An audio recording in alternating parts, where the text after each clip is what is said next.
Ол әңгімесін бастады.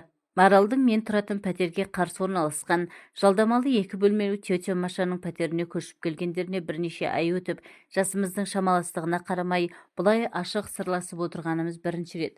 Ол өз өмірінен сыр шертті. 5 жыл бірге оқығанда егіз қоздай бірге жүріп, күйіп-сүйіп қосылған бекжігітпен 10 жыл бірге өмір сүріп, дүниеге 2 сәби әкелгенмен дәм тұзымыз жараспай ажырасып кеттік. Бұрын ешкімді менсінбей махаббат деген адам өмірінде бір-ақ рет оянатын сезім деген ұстанымның жетегінде жүрген мен, жолым болмағаннан кейін бетім әбден қайтып қалды. Махаббат атты теңізге жұбыммен шомылуға үлкен әзірлікпен келген мен өмірдің үлкен соққысын алдым. Өмірде мен үшін бекжігіттен басқа жігіт те, еркек атаулы да болмайтындай еді.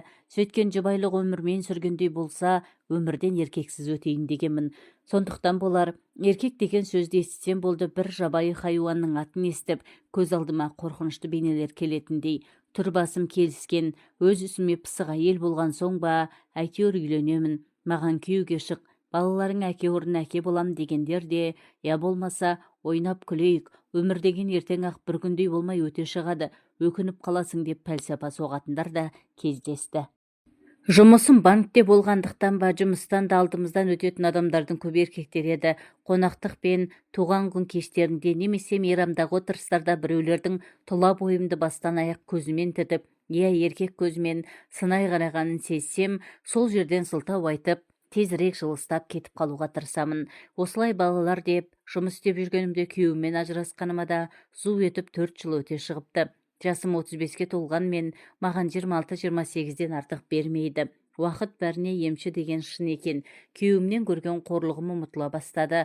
Түн баласы азапқа түсе бастадым. Әсіресе махаббат, еркек пен әйел қатынасы туралы кітаптар оқып, телевизордан түнгі сеанстарды көрсем, төсегімде қырық аунап ұйықтай алмаймын. Өмір бойы әкеммен тұрып, оған тас қорғандай арқа сүйеп келген шешем де мені күйеусіз өліп қалатындай көріп, әйел 40 шырақты деген, бір шырағың сөнсе басқасы бар, бетіңнің әрі барда сенімді біреуді тауып ал, айналаңда жігіттер шыбында үймелеп жүр, балалар саған қол байлау болмайды, өзім бағып өсірем деп шыбынша үймелегендердің 2-үшеуінің жақсы жақтарын жеткізіп, тек мен тиген жағдайда қиналмай-ақ түзеліп кететін кемшіліктерін айтып, шілекше шаға бастайды.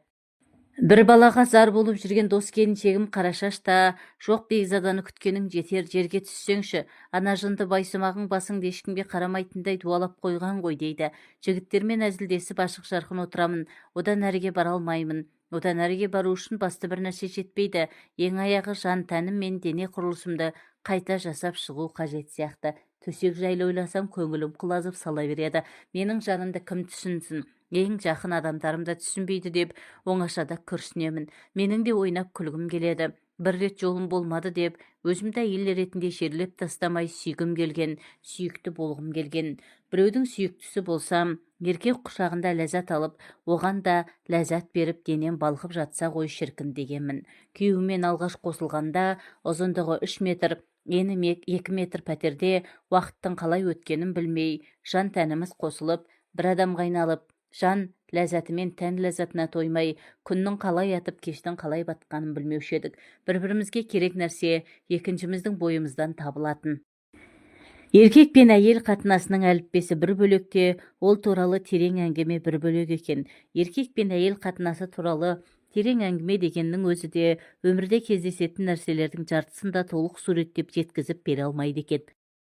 Неге біздің мектептің жоғарғы кластарында жұбайлық өмірге үйретпейді екен деймін. Кішкентайымыздан тамақ ішуге, киім киюге, үсті басымызды таза ұстауға, оқуға, жұмыс істеуге үйретеді. Ал адамға ең керек нәрсе жұбайлық өмірге, еркек пен әйел қатынасына үйретпейді. Тіпті тыйым салынған нәрсе секілді сұрасаң, біреулері әлі саған ерте десе, екіншілері ол әркімнің жеке салатын дара соқпағы дейді. Ол соқпақты әркім өзінше салады. Ол ғылым болса, оны әркім өзінше оқып үйренеді. Біреу кітаптан, біреу көшеден, біреудің айтқанынан. Оған дағдыланатындар да біреуі жабайы түріне, біреуі әдемісіне, біреуі ерте, біреуі кеш үйренеді екен. Өз соқпағын табамын деп адасып, қателесіп жатқандар қаншама. Менің қолымда билік болса, күйеулерімен тату-тәтті тұрып жатқандарды да, 20 жастағы әйелдерді де бір бөлек, 30-дағыларын бір бөлек, 40-дағыларын бір бөлек үйретіп оқытса, тәжірибе алмасса, туындаған сұрақтарға бірге жауап берсе, көп мәселе шешілер еді. Еркек пен әйел арасындағы түсінбеушіліктер болмас еді, ажырасулар да аз болар еді. Балалар әкелері бола тұра тірі жетім атанбас еді деп ойлаймын. Көп проблема түсіністікпен, түсіне алмаудан, түсініскісі келмегендіктен туындайды емес пе? Жеңгенің, әпкенің, ененің ақыл кеңестермен шектеліп қалмау керек. Себебі бір үйдің, бір ауылдың әйелдеріне ұят көрінетін нәрсе екінші үй мен екінші ауылдың әйелдеріне ұят емес, қалыпты жағдай болып көрінуі мүмкін. Бұл мәселеге де кеңірек бір ауыл не бір облыстың шекарасында емес, одан да кеңірек қарау керек секілді. Менің күйеуіммен ажырасып кетуіме себеп, мен оны 5 жыл бойы қаншалықты сүйсем, 10 жыл бірге тұрған уақыт ішінде жақын біле келе, соншалықты жек көріп кеткенмін. Біздер кездесіп бірге қыдырып жүрген кезімізде ол маған тек жақсы жағынан көрінуге тырысқан. Мен де оны тек жақсы жағынан көруге тырысыппын. Ал екінші себеп арамызда еркек пен әйел арасындағы гармонияның, яғни үйлесімділіктің жоқтығынан да еді. Онымен төсекте әйелі болғандықтан амалсыздан жұбайлық міндетімді өтеу үшін жатамын. Ол өз қызығымен өзі болып жатқанда, мен оның бір қажет затының міндетін атқарып, ештеңеге араласпай, жұмысын қашан бітіреді екен, тез бітірсе екен деп жататымын. Кейде тезірек ұйықтап қалса екен деп, үй шаруасын істеп жүріп аламын. Бірақ ол ұйықтамайды. Оның айтуынша, артық энергияларын шығарып алмай ұйқысы келмейді екен. Одан қалса түнде де таңертең де мазалайтынын қайтерсің. Дүниеге бірінші сәбиім келгеннен кейін төсек мәселесі маған тозақ секілді көрінді. Еркек десе артынан төсек мәселесі қылтиятын білетін маған біреуді тауып алу қайдан. Еркектердің бірі жақсы көретінін, үйленгісі келетінін айтса, кейбірі мені тоқал ретінде алып, бөлек отау жасайтынын, ақшадан да басқасынан да кемдік көрмейтінімді айтып шаршады. Соңынан кейбіреуі неткен салқын әйелсің деп теріс айналса, күдер үзбеген кейбіреулері 3-4 жыл осылай тып-тыныш етегіңе намаз оқып жүресің бе деп, дені сау, өзі сұлу әйел әншейін ішкі мұңын сыртқа шығармай жазырады да деп аяушылық білдіргендей болады. Өмір, табиғат заңы өз дегенін істетеді ме, әлде өзімдей дос құрбыларымның сөз қамшы болды ма? Мен біреуді іздеуге бел шеше кірістім. Үйленемін дегендердің бірімен бірінші рет төсектес болып едім. Ертесіне ол мені меншіктеп алып, мен сені ұнатамын, төсекте де ұнайсың, үстіңе бір түсті көйлектер киіп жүр, мен көйлектеріңнің полоскасында, клеткасында ұнатпаймын деді. Менің қандай түсті көйлектерді ұнататынымды сұраған да жоқ. Оның үстіне бір түсті көйлектерін әкеліп тастағандай сөйледі. Оны осыдан кейін ұнатпайтынымды да төсекте де ұнамайтынын айтқан жоқпын. Тек қош бол, енді хабарласпа дедім.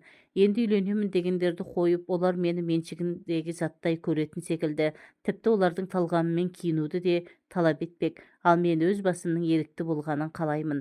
Ойнап күлейік дейтіндерді көрейік дедім. Олардың бірі, әбекең, ресторанға барамыз, әдемі киініп отыр, алып кетемін деген соң барымды киіп шыққанда, ол нағыз қыз жібектің өзі болыпсың ғой деп ризашылығын жасыра алмаған. Қымбат шетелдік машинасымен бір ресторанға апарды. Онда шу көп екен, музыкасы да кілең орысша деп екіншісіне апарды. Әбекеңнің де танымайтын кісісі жоқ екен. Мұнда да алғашқы ресторандағыдай біреулермен жапырласып амандасып жатыр. Онда қымбаттығына қарамай тамақ мәзірі мәз емес екен деп, ақыры ортанқол кафеге отырдық.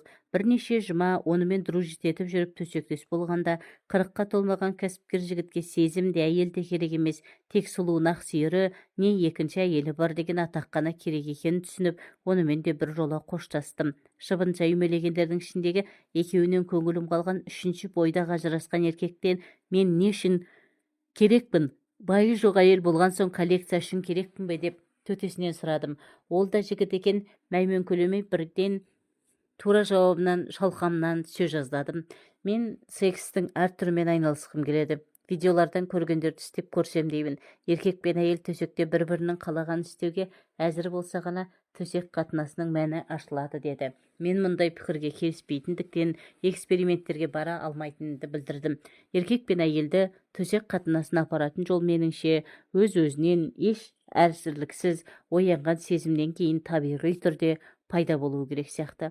Сөйтіп аз уақыт ішінде үш еркектің атын сызып тастап, жақсы еркектер әйелдерінің қасында, ешкімге қажеті жоқ, жаман еркектің маған да қажеті жоқ деп, өзімнің интимдік өміріме мораторий жариялап, алаңсыз тірлігіме кірістім. Тіпті еркек, жігіт дегенді бойымнан да, ойымнан да өшірген секілдедім.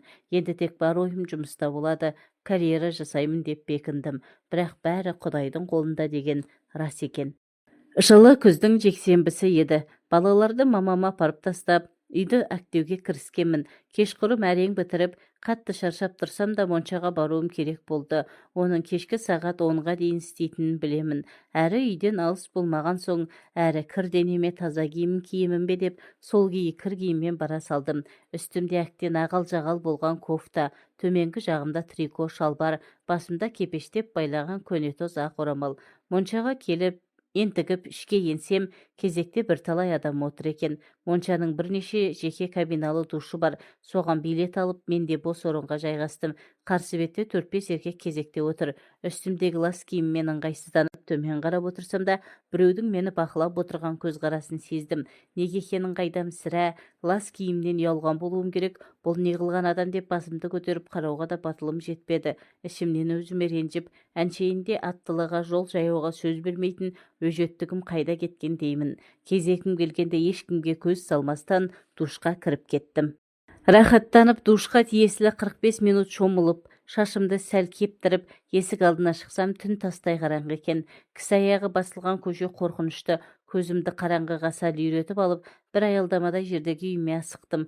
Қатты шаршағандықтан ба, әлде көше асфальтының ойдым-ойдым жерігін әліме бір кезде сол аяғым кілт етіп оңбай құлап түстім. Көзімнен жас аршып кетті. Қараңғыда ешкім көрмеді деп қуансам да, екінші жағынан тұра алмағаным жақсы емес еді. 1-2 минутта басыма сан түрлі ойлар келді. Ешкім білмей жатып қалсам қайтемін, біреулер ұрынса қайтемін деп уайымдадым. Бар күшімді жинап тұра беріп едім, жан даусым шығып кетті. Осыдан соң жақын жердегі аялдамадан біреудің сұлбасын маған қарай бет алғанын байқадым. Бойымды қорқыныш биледі. Жақындай бере тартып келе жатқан темекісін аяғымен басып өшірді. Өзімше намыстанып түк болмағандай бір аяғыма бар күшімді салып тұра беріп едім. Қозғалмаңыз деген ақырын болса да нық әмірлі дауыс естілді. Не ойларымды білмей, айналамды қолыммен сипалап, тас іздедім. Не болса да қорғанып бақпақпын. Жақындаған ол менің ойымды түсінгендей, қорықпаңыз, сол аяғыңыз ғой, қане, оған күш салмай салып тұрып көріңізші деп мені демеп тұрғыза бастады. Бүкіл жан дүниеммен оның бет жүзін көрмесем де, бұл адамның моншадағы кезекте мені көзіммен бағып сынай қарап отырған еркек екенін сездім. Қалай қолтығымнан демесе де, менің жүре алмайтыныма көзі жетті ғой деймін. Тұратын жерімді сұрап алып, қол дорбасын маған ұстатып, мойнымнан мықтап ұстап ал деді де көтеріп алды. Өзімді ет жеңді болмасам да, біраз салмағым бар деп есептейтін мен, басқа шара жоқтықтан ба, әлде маған бейтаныс жанның аяқ астынан келген қамқорлық ұнады ма айтқанын екетпедім. Ол алқына дем алып адымдап жүріп келеді. Өз ойларыммен алысып келе жатқанымда, енді қалай қарай жүреміз деген дауыс естілді. Дауысы бар ғой, ондай дауыс естісең, айналаңның бәрінде бей-жай мамыражай тірлік орнай қалғандай әсер етеді. Адамның даусының соншалықты әсер ететінін бірінші рет көріп тұрмын. Бір аялдамадай жерге көтеріліп келген адамның алдында енді мен ыңғайсыздандым. Үйге кіріңіз, шай ішіп кетіңіз деп бір жағынан, аурудан бір жағы, ол сөздерді әншейін тек бергі жағымнан сыпайылық сақтап айтқаным үшін өзімнен өзім ұялып зорлана күлімсіредім. Ішімнен қайдағы шай деймін. Үй іші астан кестең, мұрын жарған әкейсі маған ұнағанымен оған ұнамауы мүмкін. Бойым бейтаныс жанға үйренейін деді ме, енді мен оған зер сала қарадым. 43-45-тегі бойы еңгезердей тіп-тік еркек. Көздер адамға бір түрлі мұңды қарайды. Көз қарасы адамды тереңіне тартып әкететіндей. Тек бетінің көлемді жерін ала орналасқан мұрны да өзіне жарасымды. Істеген жақсылығы үшін рахмет айтып, ақша немесе бір шөлмек арақ ұстатып, үйден шығарып салу керек деп ойладым. Менің жалғыз екенімді білсе, кетпей отырып алса қайтемін. Тағы ойына не келерін кім білсін деп ойладым.